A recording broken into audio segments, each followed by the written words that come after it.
where does live poker go from here? Like, what is like you said, the Venetian is like the testing point for what's going to happen next. I want to know: are we going to be able to wear full masks? That's like, are we going to have like a Halloween edition? Because that was an issue. Remember? Okay, so there's actually a WSOP rule that you're not allowed to wear masks, because what was happening was your boy Phil Locke, that's a whole other story, who, like, he's an angler and a half, dude. Oh, absolutely. So tell him that story. Tell him the story about you sitting down and him pretending like he was a dude. Dude. So it was like a $1,500 buy-in event. I can't remember exactly what it was, but I just so happened to have him to my immediate right, which was good.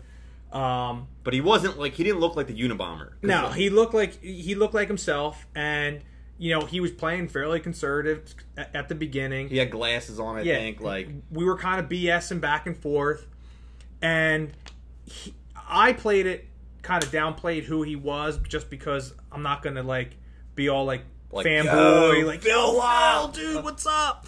And I think other people at the table kind of knew who he was, and you know, we had wound up getting into this hand like midway through the tournament, and I had aces, whatever, not going through the whole hand. No big brag. Yeah, nah.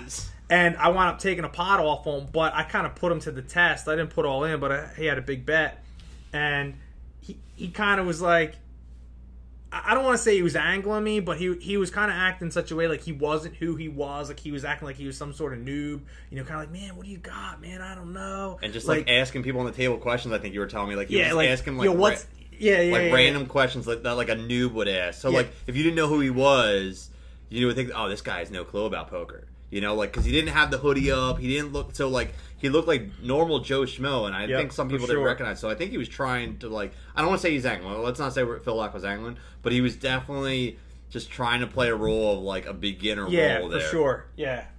And I kind of called him out, like, dude, everyone knows who you are. Stop acting like a clown. And you know, he started laughing. He enjoyed it. I actually think he went on to make a pretty deep run in that. I don't know for sure, but so the point of this story was, Phil Locke a few years ago, I think, was one of the people that wore like a cosmetic mask and like dressed as someone else. And then I think so. Can we look that up? Is there anyone look that up? I think it was Phil Locke. And if I wasn't, it was somebody was wearing full mask. But I think it was Phil Locke. I think he dressed like somebody else and wore like a different mask. But because of a couple players doing that, yeah, that's him right there. See, he's got the beard. That's him. Yeah. So he was wearing like a fake beard and a fake mustache. Yeah, that's him. There's like Colonel Sanders in this picture. I would love to be able to show it to you guys. I might be able to drop it in there, but it's from a few years back. So because of him and a couple other players that were doing weird stuff like that, they actually put into play you could not wear a mask. Yeah. And so now, here comes the question. Is there going to be guidelines on what kind of mask you can wear in future play? I mean, like, what is going to be the, you know, because what's stopping me from saying that I'm wearing a full face shield because I want to cover my eyes, my nose, and my mouth. And now I look like the Green Man that has like the stretchy thing over my head, so you see nothing of me. Nothing, yeah. So like, what is that going to happen in live play? Because you know some dude's going to be that guy. 100%, without a doubt. Someone's going to be that guy that wears like a full face shield covering, or like a marshmallow helmet, or like something, like it's coming. Something obnoxious.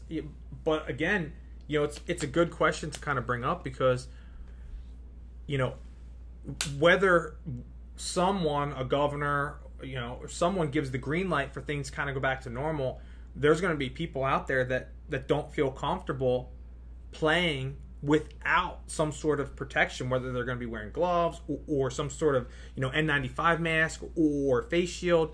And, you know, after this, you know, pandemic, how is, you know, someone, you know, like the WSOP to say you can't wear a mask anymore? That's what I'm saying. I think masks are here to stay. I think they're going to be like the new chip. They're going to be the new chip protector. Like, remember how annoying it was? Like, everyone still had like their own little chip protector. Or like sunglasses back. You know, I still wear sunglasses. I mean, sometimes, but it's come down. Yeah, a whole hell of a lot since the first kind of like boom of, you know, sunglasses. Everybody, yeah. And I think But I think it's going to be the new chip protector for the time being. Everyone's going to have their like cool mask with their little things on it, or whatever. But I think you're going to have mass play for at least the next year or so. And I think WSOP will probably make it, whatever the governor says. But I think even if they loosen the standards, I think you're still going to see it in play there. I mean, poker players, we're dirty, man. Like, we're touching our face, our hands, we're drinking, we're eating at the table. Like, we're complete slobs. Like, seriously. I think about it sometimes. I'm like, I don't know if I've built up immunity over the years from just playing so much. Sometimes, like touching chips, touching cards, because like some dude over there is like blowing his nose, like coughing eating food, in his hands, and I'm like, yeah, I'm raking this huge pot. Like you don't realize it. Next thing you know, you're touching your face. Like you don't really pay attention to how dirty things are when you're playing. I bet you that is the other thing we see at WSP is no food at the table. Yeah, I think a lot of the places, even when we talked about with the Venetian, that's one of the things that was a part of their plan is they suspended all food service in the poker room. Yeah. I think that's going to be a staple that's going to go on because like Borgata, you couldn't eat at the table. Like no, I mean people did, but it was enforced by select few supervisors or four people. We know in WSOP, dude, like you would eat full meals. Like they would deliver like American Dave or whatever would deliver to your table and you're eating like full meals at these tables. That's I think something that's gonna be gone for maybe forever. Like we might not ever see that back where you can eat at the actual table. At least at the onset. And another thing, and it's gonna definitely change the dynamic of the game is, a full ring. You might see 8-handed, 9-handed. Oh, you got to bring up a thing of the past. Oh, you got to bring up this tweet, man. We got to talk about. What's that girl's name? Lexi. I think she's from like Florida. She always puts up like raunchy ass. They're actually hilarious. You know what I'm talking about? I don't know, but I don't know if I'm gonna be able to get in here. What the hell is her name? Yes, you do. You know who she is. I think I know. Anyway, dude, she put up this tweet. She's like a nurse or something. Yeah, she put up something. It was actually great. She was like, something about being like 9-handed. She's like, thank God. She's like, because I always hate to say like when it was like, she said, well, the good thing about this is we're never going to see 10-handed poker again at WSOP. And she's like, thank God, because I hate having to say, sir, could you please move your nuts off my leg? Seriously. Dude, I mean, some of these big units, man, like some of these dudes, like we're like thin guys, like we're small, and some of these dudes are just 300-pound units, like just taking up a lot of space on the table. So not to mention the dealers sometimes, man, So go the 8 or 9-handed, that is great. I don't know if you remember this, but I definitely do, and I don't know if this was other places, but this was definitely in Atlantic City. And I want to say it was one of the first circuit events years they had at Harrah's. So it was probably 06 or 07 range. Dude, we played 11-handed. Really? Yes. There were so many people in this circuit event where the whole room was filled. We started off 11-handed. Yeah, but that's used to be in the day where you'd pay $400 and you'd get like 1,000 in chips. You get like a chip and a half. I'm all in. The first hand, you're like, oh, cool. Yeah. Yeah. Yeah, so, but dude, we played 11-handed. I remember that. We played 11-handed for the first, like, whatever, until the entry period was over. So, yeah, masks, less people at the table, not going to be able to eat. There's going to be, the number of people in tournaments, I think, is going to come down. I think we talked about this before. Guarantees for tournaments are definitely going to be a thing of the past. You're going to lose all the older players aren't going to be there. And I know this for a fact now because we play in some poker leagues and we have older gentlemen in our league and we don't have any older women, but I'm sure it's the same thing for them. You're not going to get the older players that are going to come back right away. So you're going to lose all of them. Yep. The other thing is, too, I've been thinking about a lot is a lot of younger kids. A lot of younger kids get into poker by playing like in casinos and home games stuff. You're going to lose that whole realm of like newbies coming into the game. I think you're losing all that. I think it's going to be you're going to have this like middle crop of players like 30 to 50 range because I think 50 and 60s they start getting a little too worried about their health and things like that with COVID and everything until there's a vaccine that's proven.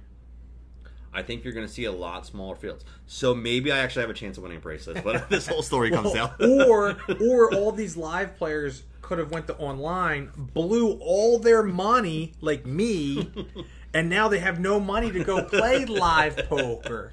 Yeah. So, the WSOP, I kissed about $5,000 goodbye and didn't have a single cash to my name.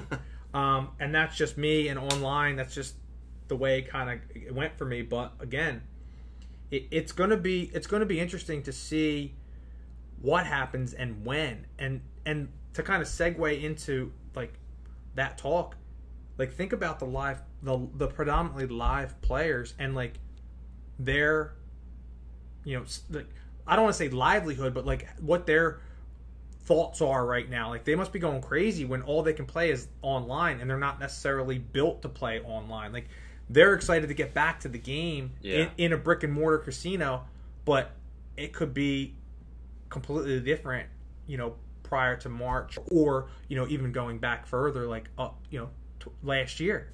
Yeah, and that's the other thing too. Like, some of these guys might have had limited bankrolls that they were surviving on, or backers that were like really back in the game. Yep. And so now you might lose some of those backers. You got to try to get them back into the game to get the horses back up and running. Because, dude, I mean, the one thing, we'll talk about me on a future episode. I don't want to go too deep into it, but a lot of these circuits are like really loaded with horses that are just back players. Oh yeah. I mean, a lot of it. So a lot of those guys, if they don't have that backing to keep them running, like, a lot of these guys will fire a good backing into someone because they know there's a tournament every single day in every single casino. They can go this casino, go that casino, but there's only like 4 or 5. A backer might be like, I'm not investing in this. Yeah, it's not worth it. It's not worth it. You know what I mean? To play 1 week out here. That's the thing. It's the volume that these guys have. Yeah. That they might throw $10K away and be like, okay, whatever, no big deal, because they know that eventually that guy's going to hit $100,000, $200,000, $300,000 score. Yeah. So I feel bad for the dudes that have been doing this for like 10 years, and now they're like stuck, and they're like, dude, I got to work a crappy freaking job. Seriously, imagine the guys that are like the low limit, like professional grinders. Yeah. That, either AC or Maryland, or, even up at Foxwoods or whatever on the East Coast, not to mention Vegas. Yeah. That now they got no income. I know. They have to go get a job. Yeah. So be a future segment. It's almost like, we said it, like Black Friday 2.0, like for live players. It really is. And I don't know. I was seeing stuff on the East Coast and in Vegas mostly.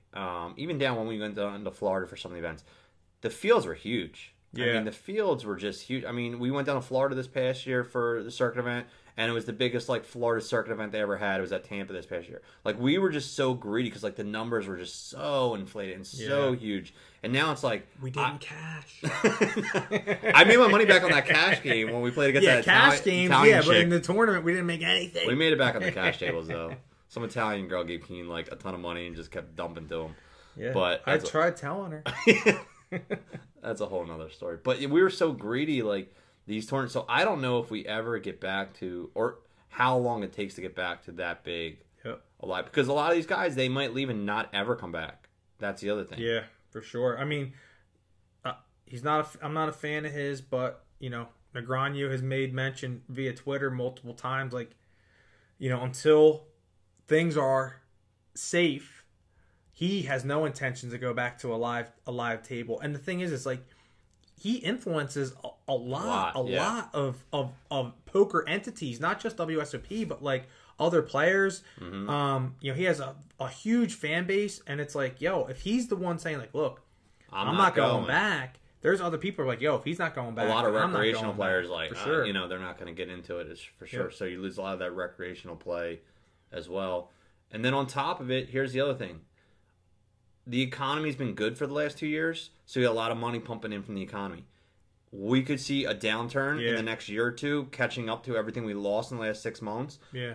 And the economy starts doing worse. Well, then people have less income to blow, on a $500 tournament or a $1,000 tournament or some stuff like that because they don't have the income. Yeah. So that's another issue, So there's a whole... I mean, I think you kind of see that reflected in... the Venetian's buy-ins, like they're cheaper, much cheaper. So who knows? You know, it may come to that. Lower guarantees, but lower buy-ins. Yeah. But just to get the ball rolling, and I think that hopefully between the Venetian and live poker coming back, you know, we see the WSOP come back next year. Yeah, for sure.